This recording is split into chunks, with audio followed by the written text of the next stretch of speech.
You talk about a sad day come Monday, Dr. King's holiday on the same day as Trump's inauguration. Oh boy, how do you go from that to that? And I don't care if I lose people who support this channel or viewers. I don't care because that's not what I do. I'm here to educate and enlighten.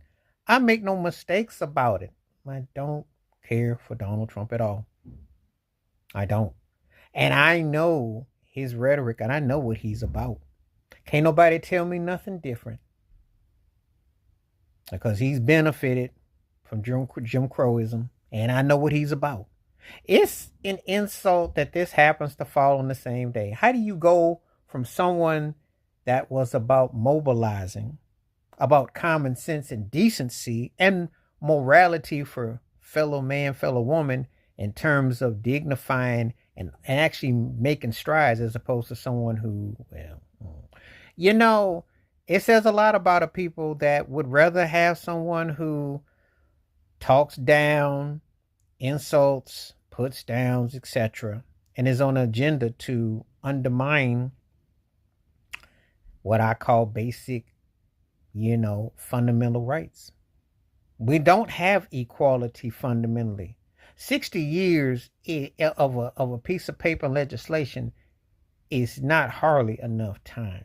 Not for the totality and everything. When you still have black first, when you're still fighting for it, when you still have it put in sports stadiums that they're trying to adhere to because it hasn't registered to the human mind. You can't put a logo about end racism when you bring in people that's trying to keep it in place. Because when you have certain things that are said and done, you see what the writing's on the wall. I've already said in another video, I'm 100% with Michelle Obama. There is nothing to see there. There is nothing to go to no inauguration to see. I've already said that I know that Nelly sold out, but he been sold out.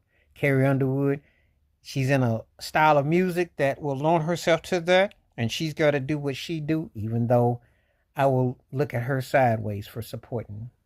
And for Jason Aldean, well, he wears what he wears. So that song was a very offensive and everything, and that's what they can conjure up. So they let you know what they think of you. Let you know what you think of you. That's how I feel. That's how I feel. And that's an entitled right. Just like people who are opposed to said views. I let it be known. I don't, there's nothing, nothing. Because I just see his privilege and the denial